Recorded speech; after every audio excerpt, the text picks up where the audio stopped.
여기 두 가지 선택지가 있습니다. 하나는 가장 빠르고 효율적인 지름길입니다. 비를 맞지 않고 가장 적은 칼로리를 소모하며 목적지에 도착할 수 있죠.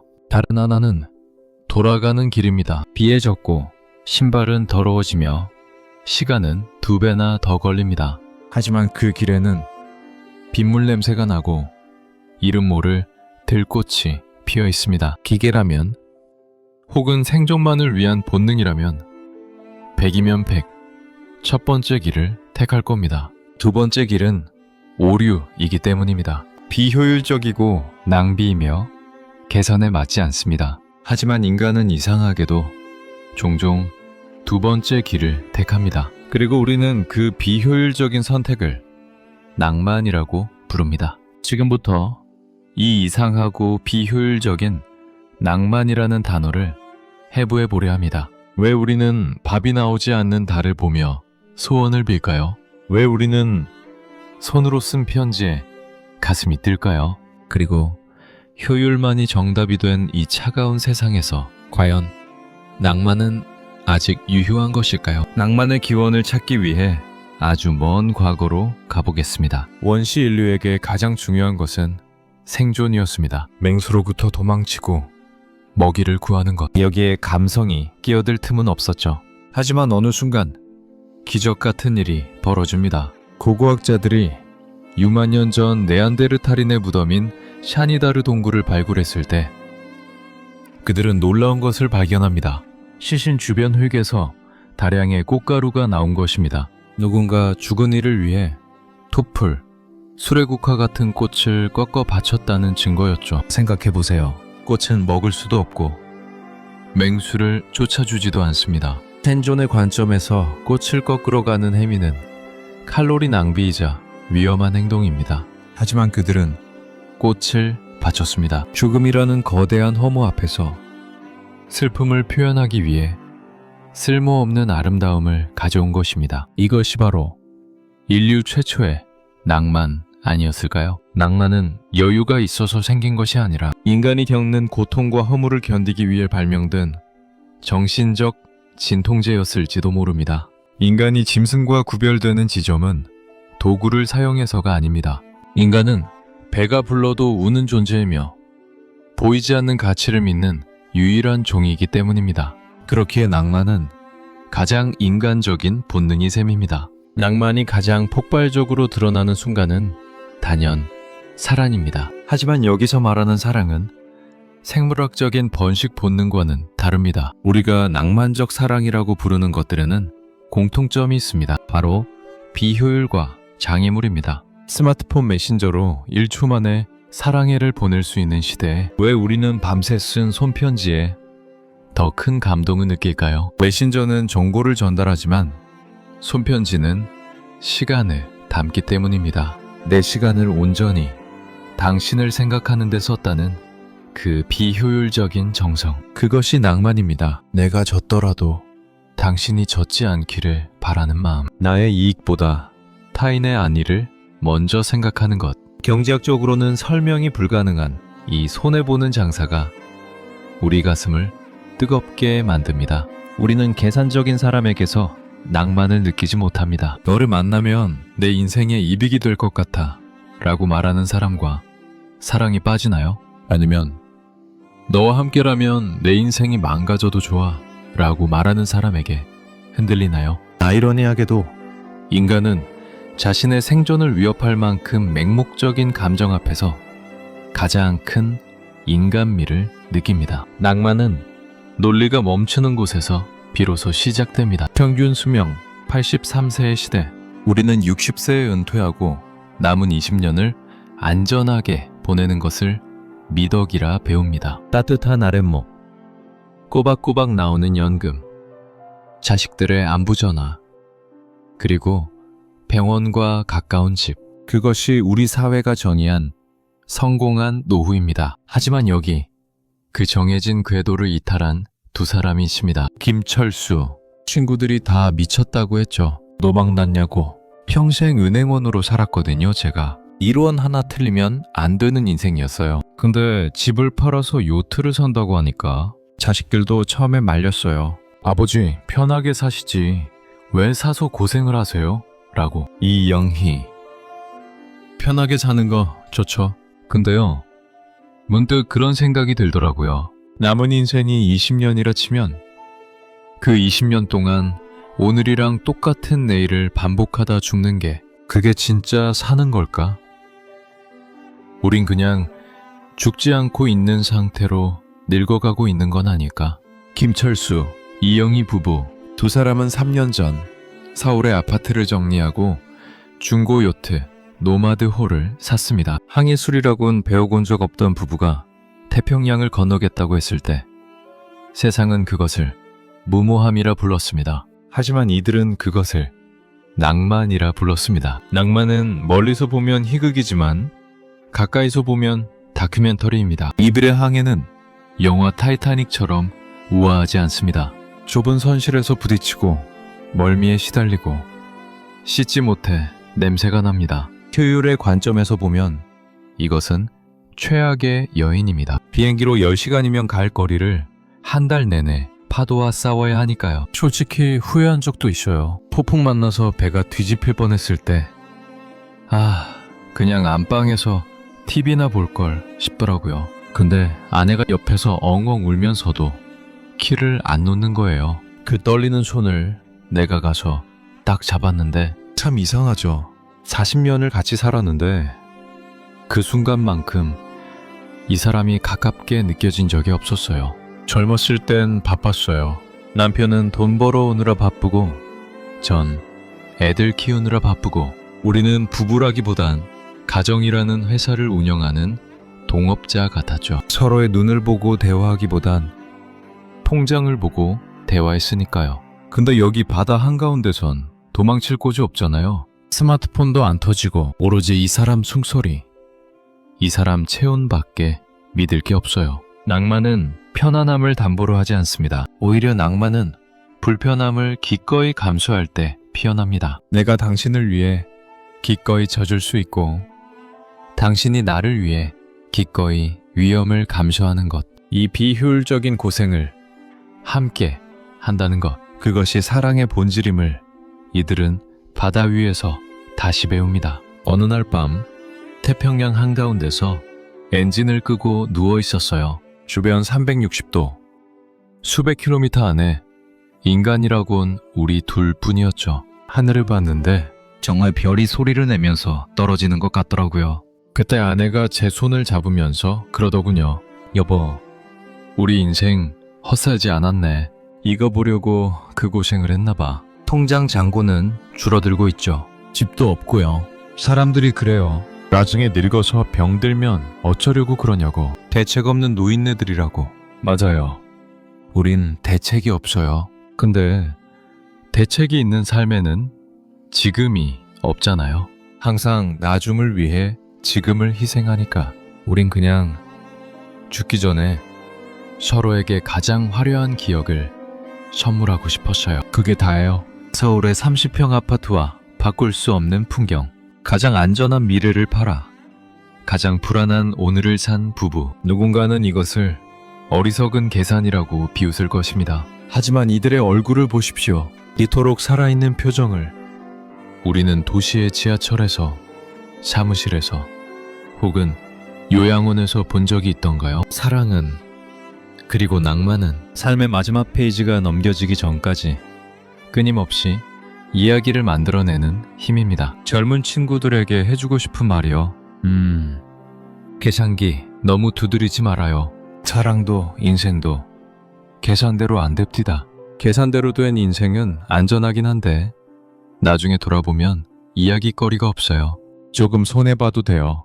가슴 뛰는 쪽으로 가요. 그게 남는 장사야. 72세의 철수 씨와 69세의 영희 씨는 지금도 어디선가 파도를 넘고 있습니다. 그들은 내일 폭풍을 만날지도 모릅니다. 가진 돈이 다 떨어질지도 모릅니다. 하지만 확실한 건 그들은 지금 이 순간 누구보다 뜨겁게 서로를 그리고 자신의 인생을 사랑하고 있다는 사실입니다. 효율의 시대가 말하는 정답이 아닌 자신들만의 해답을 찾아 떠난 항해. 어쩌면 낭만이란 모두가 노우라고 말하는 길을 향해 당신과 함께라면 예스라고 말하며 닻을 올리는 용기가 아닐까요? 하지만 오늘날 우리는 낭만을 잃어버린 시대에 살고 있습니다. 모든 것은 수치화됩니다. 가성비, 시성비, 효율, 생산성. 우리는 여행을 가서도 풍경을 눈에 담기보다 인스타그램에 올릴 가장 효율적인 앵글의 사진을 찍습니다. 과정을 즐기기보다 결과를 빨리 확인하고 싶어 합니다. 영화를 1.5배속으로 보고 결말이 포함된 요약 영상을 봅니다. 시간은 금이다. 이 명제가 우리를 지배하면서 멍하니 하늘 보기, 목적지 없이 걷기, 쓸데없는 공상하기는 죄악이 되었습니다. 우리는 점점 스마트해지지만 동시에 점점 건조해지고 있습니다. 모든 것이 예측 가능하고 모든 것이 알고리즘에 의해 추천되는 세상. 실패가 제거된 삶은 안전합니다. 하지만 거기엔 설렘도 없습니다. 우연히 들어간 골목길에서 마주친 낡은 서점의 냄새. 라디오에서 예고 없이 흘러나온 옛 노래가 주는 전율. 그런 우연의 낭만들이 효율이라는 불도저에 밀려 사라지고 있습니다. 지금 여러분의 삶은 어떤가요? 완벽하게 계획된 하루인가요? 아니면 틈새가 있는 하루인가요? 서울 한복판, 평당 1억 원이 넘는 땅 위에서 가장 비효율적인 공간을 찾았습니다. 이곳에는 빨리빨리가 없습니다. 노래 한 곡을 듣기 위해서는 판을 찾아야 하고 먼지를 털어야 하고 바늘을 조심스레 올려야 합니다. 버튼 하나면 1초 만에 음악이 나오는 시대에 이 3분의 준비 과정을 고집하는 곳, LP바 블루문입니다. 다음 달이면 문 닫습니다. 30년 했네요. 건물주가 바뀌었는데 월세를 2배로 올려달라더군요. 요즘 젊은 친구들이 좋아하는 힙한 카페가 들어온대요. 회전율 빠른 곳으로. 여기처럼 술 한잔 시켜놓고 음악 들으며 2시간씩 앉아있는 곳은 이제 서울이랑 안 맞죠. 돈이 안 되니까. 그는 이 공간을 도시의 쉼표라고 불렀습니다. 하지만 쉼표조차 비용으로 계산되는 도시에서 그의 가게는 제거되어야 할 비효율이 되었습니다. 사람들이 물어봐요. 사장님, 음질은 디지털이 더 깨끗하지 않나요? 잡음도 없고. 맞아요. 디지털은 깨끗하죠. 0 아니면 1이니까 완벽해요. 근데 낭만은요, 그 완벽한 숫자 사이에 틈새에 있어요. 이건 물성이 있잖아요. 무게가 있고 부피가 있고 냄새가 있어요. 음악을 듣기 위해 내가 움직여야 하고 판을 뒤집어줘야 하죠. 음악을 소모하는 게 아니라 음악을 모시는 겁니다. 우리는 스마트폰으로 하루에 수백 곡을 스쳐보냅니다. 하지만 그중 제목을 기억하고 가사를 음미하는 곡은 몇이나 될까요? 효율은 우리에게 더 많은 경험을 주었지만 더 깊은 경험은 뺏어갔는지도 모릅니다. 요즘 손님들은 가게에 오면 음악을 안 들어요. 사진 찍어서 올리기 바쁘지.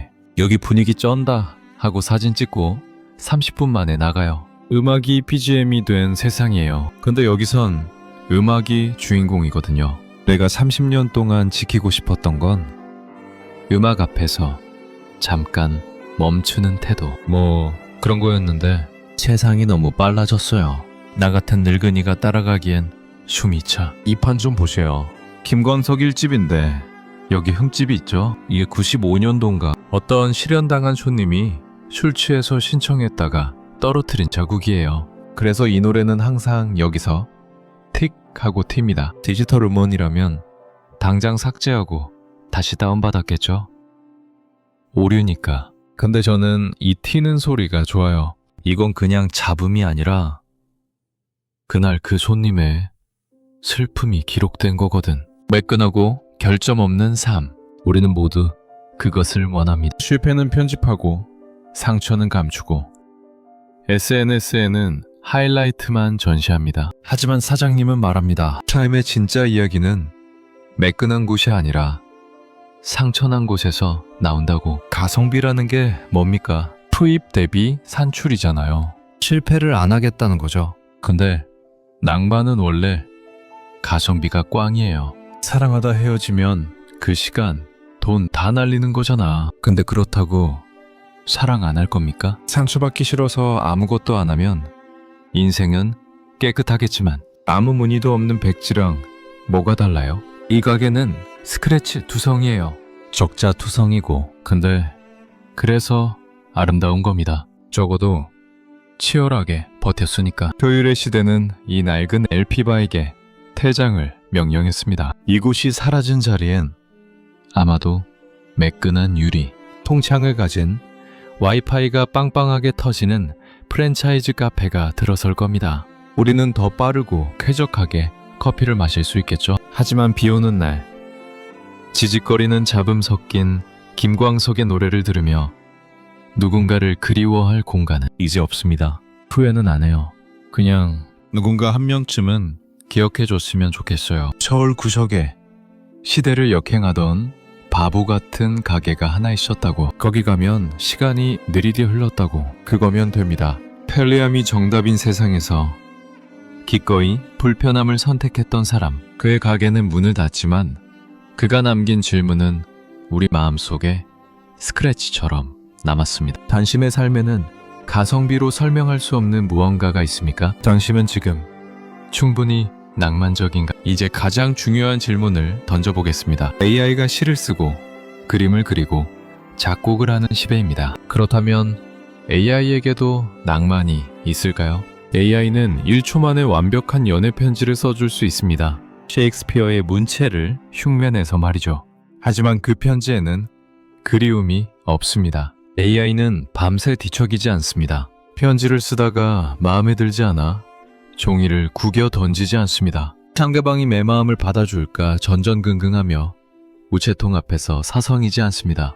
낭만은 결과값이 아니라 그 결과에 도달하기까지의 고뇌와 결핍에서 옵니다. 우리가 인간의 예술에 감동하는 이유는 그 안에 담긴 작가의 고통과 시간을 알기 때문입니다. 완벽하지 않아서, 흔들려서, 유한한 삶을 살기 때문에 만들어지는 그 절박함. 기계는 영혼을 살지만 인간은 죽습니다. 죽음이 있기에 모든 순간이 애틋하고 끝이 있기에 지금 이 순간이 소중합니다. 낭만은 바로 이 유한함이 만들어내는 인간만의 특권입니다. 아무리 기술이 발전해도 기계는 결코 떨림을 배울 수 없을 것입니다. 긴 여정을 마치며 다시 묻습니다.